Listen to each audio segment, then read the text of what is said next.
வாழ்த்தி வரவேற்கிறோம். இந்த நாளில் நிறைய பேர் புதுமுகமாக இருக்கிறீங்க. முத நிறைய பேரை நான் பார்க்குறேன். ரொம்ப சந்தோஷம். ஆண்டவர் உங்களை ஆசீர்வதிப்பான். இந்த நாளில் நம்ம எதுக்கு கூடியிருக்கோம்? காரியம் சொல்லலாமே வாயை திறந்து. கிறிஸ்மஸ் ப்ரோக்ராம் சிஸ்டர் சொன்னாங்க பார்த்தீங்களா? பண்டிகைக்கு முன்னாடி நம்ம என்ன பண்ணுறோம், எல்லாரோட சேர்ந்து நம்ம என்ன பண்ணுறோம், கிறிஸ்மஸை கொண்டாடுறோம். இந்த கிறிஸ்மஸ் அப்படிங்கும் போது எல்லாருக்குமே ஞாபகம் வர்றது என்ன தெரியுமா? இந்த கிறிஸ்மஸ்னா நம்ம இந்தியாவில் சொன்னோம்னா 3 காரியம் ஞாபகம் வரும். ஒன்று எல்லார் வீட்லேயும் ஸ்டார் இருக்கும்.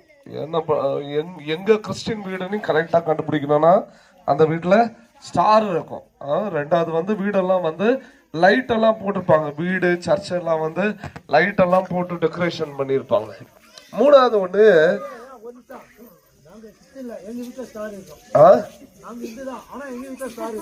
ஏசப்பா யாருடைய உள்ளத்துல பிறக்கிறாரோ அவங்க வீட்டுல எல்லாம் ஸ்டார் இருக்கும். அதனால மூணாவது காரியம், இந்த வீதிகள்ல பாத்தீங்க அப்படின்னு சொன்னா கிறிஸ்துமஸ் தாத்தா அப்படின்னு சொல்லி வேஷம் போட்டு கிஃப்ட் எல்லாம் கொடுப்பாங்க, சாக்லேட் எல்லாம் கொடுப்பாங்க, கிஃப்ட் எல்லாம் கொடுப்பாங்க. இன்னைக்கு வெளிநாட்டுல எல்லாம் பாத்தீங்க அப்படின்னு சொன்னா பெரிய பெரிய கிஃப்ட் எல்லாம் கொடுப்பாங்க. ஒவ்வொரு வீட்டுக்கும் போய் கிஃப்டா கொடுப்பாங்க. இன்னைக்கு வேதம் சொல்லுது, நீங்க நிறைய இன்னைக்கு இந்த பாப்பா கூட சொன்னா, இன்னைக்கு வேதத்துல ஒரு வசனம், இன்னைக்கு எல்லா ஜனங்களுக்கும் மிகுந்த சந்தோஷத்தை உண்டாக்கும் நற்செய்தியை உங்களுக்கு அறிவிக்கிறேன் என்று கர்த்தராகிய கிறிஸ்து என்னும் இரட்சகர் உங்களுக்காக தாவீதின் ஊரிலே பிறந்திருக்கிறார் அப்படின்னு சொல்லி முத ஒரு பெரிய ஒரு சவுண்டோட, அதாவது நல்ல ஒரு பேச்சு கேட்டது. எங்க அப்படின்னு சொன்னா, முத இயேசுடைய பிறப்பு யாருக்கு சொல்லப்பட்டது அப்படின்னு சொன்னா, மேய்ப்பர்கள்னா அந்த ஆடெல்லாம் மேய்க்கிறாங்க தெரியுமா? அவங்க காட்டுக்குள்ள போய் அந்த பட்டி வச்சு அந்த பட்டிக்குள்ள ஆடெல்லாம் தூக்கி போட்டு அங்க மேய்ப்பர்கள்லாம் உட்காந்து, ஒருவேளை நான் யோசனை பண்றேன், இப்போ நமக்கு தெரியும் இந்த குளிர்காலம் அப்படின்னு சொல்லுவோம் தெரியுமா? இந்த குளிர்காலத்துல நம்ம ஒண்ணு என்ன பண்ணுவோம், தலைமையில டவல் கட்டிக்குவோம், இல்லாட்டி என்ன பண்ணுவோம், ஒரு சில இடங்கள்ல பாத்தீங்க அப்படின்னு சொன்னா இந்த குளிர்காலத்துல வெளியில இருக்கிறாங்கன்னா கொஞ்சம் நெருப்பு மூட்டிட்டு உட்கார்ந்துட்டு இருப்பாங்க. அதே போல இந்த குளிர்காலத்துல ஒருவேளை தம்பி இங்க பாரு கவனி, ஒருவேளை அந்த குளிர்காலங்கிறதுனால எல்லாம் அங்க உட்கார்ந்து நெருப்பை மூட்டி உட்கார்ந்துட்டு இருந்திருக்கலாம். அவங்களுக்கு நடுவுல ஒரு தேவதூதன் உட்கார நின்று சொல்றாரு, இதோ எல்லா ஜனங்களுக்கும் மிகுந்த சந்தோஷத்தை உண்டாக்கும் நற்செய்திய உங்களுக்கு அறிவிக்கிறேன் என்று கர்த்தராகிய கிறிஸ்து என்னும் இரட்சகர். அதாவது கிறிஸ்து அப்படின்னு சொன்னா என்ன அப்படின்னு சொன்னா, பாவத்துல இருந்து நம்மளை மீட்கிறவர். அப்பதான் அந்த வசனம் சொல்லுது, கிறிஸ்து என்னும் இரட்சகர் உங்களுக்காக தாவீதின் ஊரிலே பிறந்திருக்கிறார். முத ஏசப்பா பிறந்த ஒரு வார்த்தையானது யாருக்கு தெரியுமா சொல்லப்பட்டது? மேய்ப்பர்களுக்கு. மேய்ப்பர்கள் அப்படின்னா பாத்தீங்க அப்படின்னு சொன்னா, அந்த நாட்கள்ல பாத்தீங்க அப்படின்னு சொன்னா இந்த கிராமங்கள்லாம் சொல்லுவாங்க இடைய அப்படிம்பாங்க. அவங்க எல்லாம் மதிக்க மாட்டாங்க. இந்த ஆடு மேய்ச்சிட்டு இருக்கவங்களாம் மதிக்க மாட்டேன் அப்படின்னு இருப்பாங்க. ஆனா நீங்க நல்லா கவனிச்சீங்கன்னா ஏசப்பாவுடைய சுவிசேஷம் முத அவங்களுக்கு தான் சொல்லப்படுச்சு. யாரு தாழ்ந்தவங்கன்னு நினைச்சாங்களோ அவங்களுக்கு தான் ஏசப்பா பிறந்த நற்செய்தி அறிவிக்கப்படுது. இன்னைக்கு நல்லா கவனிங்க, நம்ம இந்திய தேசத்தை தவிர்த்து எந்த நாட்டிலையும், நான் திரும்ப சொல்றேன், இந்திய தேசத்தை தவிர்த்து எந்த நாட்டிலையும் கீழ் ஜாதி மேல் ஜாதின்னு இல்லை. நான் ஒரு சில நாடுகளுக்கு ஸ்ரீலங்காலாம் போகும்போது பாத்தீங்கன்னா அங்க ஒண்ணு பணக்காரன் இருப்பான், ஏழை இருப்பான். அதுக்கு என்ன சொல்லுவாங்க தெரியுமா? பணக்காரனா அரமணக்காரங்க, ஏழைனா சாதாரணமா இருக்கிறவன், அவ்வளவுதான். ஆனா எந்த நாட்டிலயும் இவ்வளவு ஜாதிகள் கிடையாது.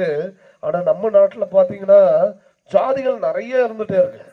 அப்போ இயேசு ஜாதிகளை பார்க்கல, ஏழைங்கிறத பார்க்கல, பணக்காரனை பார்க்கல. ஒருவேளை இயேசு, நீங்க நல்லா கவனிச்சீங்கன்னா வேதத்துல சொல்லியிருக்கு, நட்சத்திரத்தை பார்த்து வான சாஸ்திரிகள் வந்தாங்களாம்.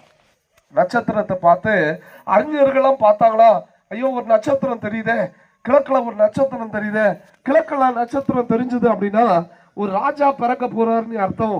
அப்போ ஒரு ராஜா எங்க பிறந்திருப்பாரு அப்படின்னு சொல்லி அரண்மனைக்கு தேடி போனாங்க. ஆனா இயேசு அரண்மனையில பிறக்கல. ஏழ்மை கோலை எடுத்து எங்க பிறந்தார் தெரியுமா? ஒரு மாட்டு தொழுவத்துல. எங்க பிறந்தாரு? ஒரு மாட்டு தொழுவத்துல பிறந்தாரு. இன்னைக்கு எதுக்கு தெரியுமா? ஒரே ஒரு காரியம் நாங்க இங்க சொல்றோம். இன்னைக்கு ஜாதி ஜாதின்னு சொல்லி நம்ம நாடெல்லாம் சீரழிஞ்சிட்டு இருக்கு. இயேசு ஜாதியை பார்க்கல, இயேசு மதத்தை பார்க்கல, இயேசு எதையும் பார்க்கல, உள்ளத்தை மாத்திரம் தான் பார்க்கிறாரு. இயேசு எந்த ஒரு வீட்டுக்கு வரணும்னாலும் ஒன்னே ஒண்ணுதான், வீடு திறக்கப்படுறத காட்டிலும் உங்க உள்ளம் திறந்தா போதும். நாங்க சொல்லுவோம், நீங்க உதாரணம் நீங்களே சொல்லியிருப்பீங்க. நீங்களே வந்து ஸ்கூல்லாம் படிக்கும் போது பாத்தீங்கன்னா, ஒருவேளை கிறிஸ்டின் பையன் வந்து கூட இருக்கிறான், தப்பு பண்ணிட்டானா, டேய் நீ கிறிஸ்டினா இருந்துட்டு இப்படி பண்ணலாமான்னு கேட்பாங்க. ஏன் சொல்றாங்கன்னா, கிறிஸ்தவெல்லாம் இதை பண்ண மாட்டான் அப்படிங்கிறது நம்பிக்கை. இன்னைக்கு நான் சொல்றேன், ஒன்னே ஒண்ணுதான், இயேசு இந்த உலகத்துல வந்தாரு. எப்படி அப்படின்னு சொன்னா, ஏழ்மை கோலத்துல பிறந்தாரு. அவர் ஏழ்மை கோலத்துல பிறக்கும் போது முத நற்செய்தி ஏழைகளுக்கு தான் ஆண்டவர் கொண்டு சென்றாரு. இடையர்களுக்கு தான், அந்த மேய்ப்பர்களுக்கு தான் முத நற்செய்தி எட்டுச்சு. எதுக்கு தெரியுமா? உயர்ந்தவன் தாழ்ந்தவன் கிடையாது. ஒருவேளை இயேசு அரண்மனையில பிறந்திருந்தானா சொல்லுவாங்க பணக்கார கடவுள்னு சொல்லியிருப்பாங்க. இன்னைக்கு வந்து இயேசுக்கு வந்து பேரு வந்து இந்தியாவில வெளிநாட்டு கடவுளை. ஆனா ஒருவேளை அவர் அரண்மனையில பிறந்திருந்தானா பணக்கார கடவுள்னு சொல்லுவாங்க. ஆனா அதை விரும்பல இயேசு. இயேசு ஏழ்மையின் கோலம் எதுக்கு தெரியுமா எடுத்தாரு? அந்த இடத்துல சொல்லுது, பிள்ளைய துணியினால சுத்தி முன்னணையில கடத்திருப்பாங்க. முன்னணா என்ன தெரியுமா? அந்த முன்னணா என்ன தெரியுமா? இந்த மாடுக்கெல்லாம் உணவு வைக்கிற ஒரு தொட்டி இருக்கும் அந்த காலத்துல. அந்த தொட்டியில பாத்தீங்க அப்படின்னு சொன்னா, நான் நினைக்கிறேன் ஒருவேளை வைக்கோல்லாம் வச்சு பஞ்சு மாதிரி வச்சு மேல துணியெல்லாம் போட்டு பொதிஞ்சு வச்சிருக்கலாம். இன்னைக்கு இயேசு இந்த உலகத்துல பிறந்தாரு, ஏழ்மை கோலத்துல பிறந்தாரு. எதுக்கு அப்படின்னு சொன்னா, ஒன்னே ஒண்ணுதான், உங்களுடைய ஒவ்வொரு அடியும் நீங்க பாத்தீங்க அப்படின்னு சொன்னா, ஒவ்வொரு அடியும் அவர் சதையை எல்லாம் பிக்கத்தக்கதா இருந்தது. ஒவ்வொரு அடியும் அவர் வாங்கின அடிகள் எல்லாம் அவர் சதைகளை பிச்சு எடுத்தது. ஈட்டியால அவரை குத்துனாங்க, விழாவில குத்துனாங்க. ரத்தமும் தண்ணீரும் கலந்து கீழே வந்ததுன்னு சொல்லி வேதம் சொல்லுது. கடைசி நேரம் கைகள்ல கால்கள்ல ஆணிகளால அரைஞ்சாங்க. எதுக்கு தெரியுமா? ஒன்னே ஒண்ணுதான், அந்த நாட்கள்ல பாத்தீங்க அப்படின்னு சொன்னா எதுக்கு எடுத்தாலும் பலி கொடுத்துட்டு இருந்தாங்க. என் குடும்பத்துல பாவம் வந்துடுச்சு, பாவத்துக்கு நிவாரணம் பண்றேன் அப்படின்னு சொல்லி பலி கொடுத்தாங்க. இயேசு இந்த உலகத்துக்கு வந்தார். எதுக்கு தெரியுமா? நீங்க இனி எந்த பலியும் கொடுக்க தேவையில்ல, நானே பலியாவுறேன் அப்படின்னு சொல்லி இயேசு சிலுவையில தொங்கினாரு. 3வது நாள் உயிரோட எழும்பினாரு. இயேசு இந்த உலகத்துல வாழும் போது நன்மை செய்கிறவரா சுற்றி திரிந்தான்னு வேதம் சொல்லுது. கண்ணு தெரியாதவங்களுக்கு கண் பார்வை கிடைச்சது, பேச முடியாதவங்க பேசுனாங்க, நடக்க முடியாதவங்க நடந்தாங்க, நிறைய குஷ்டரோகிகள் வந்தாங்க, இயேசு சுகத்தை கொடுத்தாரு. இன்னைக்கும் இயேசு அற்புதத்தை செய்யறாரு. நாங்க போற நிறைய கிராமங்கள்ல இயேசு அற்புதத்தை செய்யறதை இன்னைக்கும் நாங்க பார்த்துட்டு இருக்கிறோம். உங்களுக்கு இந்த உத்தரமேரூர் பக்கத்துல அரசாணி மங்கலம் ஒரு ஊர் இருக்கு. அந்த அரசாணி மங்கலத்துல வந்து பாத்தீங்கன்னா, அரசாணி மங்கலம் போய் பாத்தீங்கன்னா அங்க கெங்கன்னு ஒரு சகோதரர் இருப்பாரு. அவர் பாத்தீங்க அப்படின்னு சொன்னா கிட்னியில ஸ்டோன் இருக்குன்னாங்க. சான்ஸே இல்லை. நாங்க ஜெபம் பண்ணோம், 2வது நாள் கிட்னியில இருந்து ஸ்டோன் எல்லாம் போச்சு. ஆண்டவர் சுகத்தை கொடுத்தாரு. எங்க ஊர்ல ஒரு தம்பியை வந்து முத அவன், நான் ரோட்ல இப்படி இதே போலதான் அந்த பாஸ்ட் இருக்கிற மாதிரி தான் நான் பிரேயர்லாம் நடத்திட்டு இருக்கேன் அப்படின்னு சொன்னா, நான் இந்த இடத்துல நின்றுட்டு இருக்கேன்னா ரோட்ல பைக்ல போறவன் அசிங்கமா திட்டிட்டு போவான். என்ன அசிங்கமா திட்டிட்டு போவான். சொல்வான், ஒரு நாள் உனக்கு கொண்டு போட்டுறேன்டா அம்மா.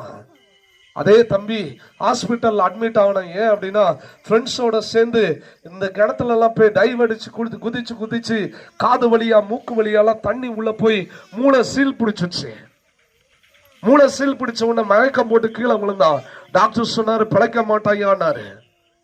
நம்ம போய் அவனை பாக்குறதுக்கு ஹாஸ்பிட்டல் போனேன். டாக்டர் சொன்னாரு பிழைக்க மாட்டான்னாரு. ஆனா நாங்க டாக்டர் கிட்ட சொன்னோம், நீங்க கண்டிப்பா ஆபரேஷன் பண்ணுங்க, எப்படினாலும் பிழைப்பான், எங்க ஆண்டவர் சுகம் கொடுப்பான்னு சொன்னோம். டாக்டர் சொன்னாரு, இவனுக்கு ஆபரேஷன் தலையில பண்ணோம் அப்படின்னா மூளை வளர்ச்சி இல்லாத பையனை போல இருப்பாயா, பரவாயில்லையா அப்படின்னு கேட்டான். நான் சொன்னேன், இல்ல அவன் நல்லபடியா மாறுவான், இயேசு சுகம் கொடுப்பாருன்னு.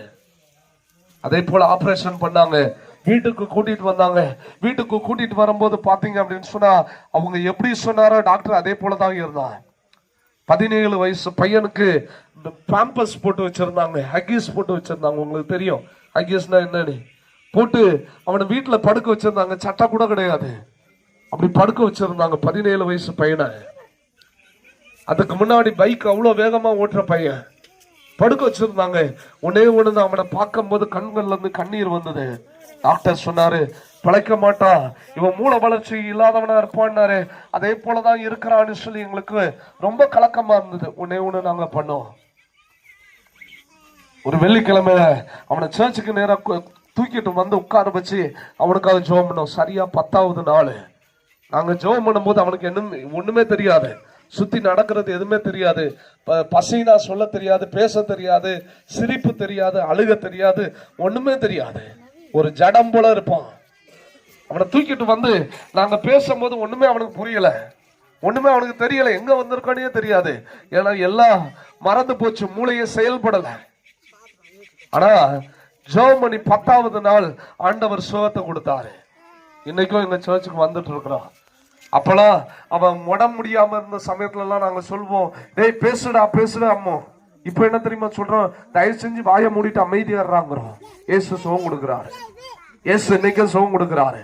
ஏன் தெரியுமா, இயேசு இந்த உலகத்துல பிறக்கும் போது பாவத்தை, சாபத்தை, நோய்களை, உங்க வாழ்க்கையில இருக்கிற வறுமைகளை, நான் சொல்றேன், இங்க நிறைய பேர் நீங்க நினைக்கலாம் நான் நிறைய கடனோட இருக்கிறேன். நீங்க இயேசுவை நம்பி பாருங்க, உங்க வாழ்க்கையில இருக்க கடன் எல்லாம் மாறும். உங்க குடும்பத்துல சமாதானம் இல்லையா, என் குடும்பத்துல சண்டை இருக்கு. நான் சொல்றேன், எங்க அப்பாலாம் ஒரு காலத்துல பெரிய குடிகாரனா இருந்தாரு. எங்க தாத்தாலாம் பாத்தீங்க அப்படின்னு சொன்னா எங்களுக்கு சொந்தமா கோயிலே இருக்குது. நாங்க சொந்தமா கோயில் கட்டி எங்க தாத்தா பூசாரியா இருந்தவரு. என்னைக்கு இயேசுவை நேசிக்க ஆரம்பிச்சாங்களோ, என்னைக்கு அவங்க படுத்த படுக்கையா இருக்கும் போது இயேசுவை பார்த்தாங்களோ, இன்னைக்கு கடைசி வரை அவர் கிட்டத்தட்ட வந்து எங்க தாத்தா 50 வயசுல சாக வேண்டியது 93 வயசு வரை உயிரோட இருந்தாரு.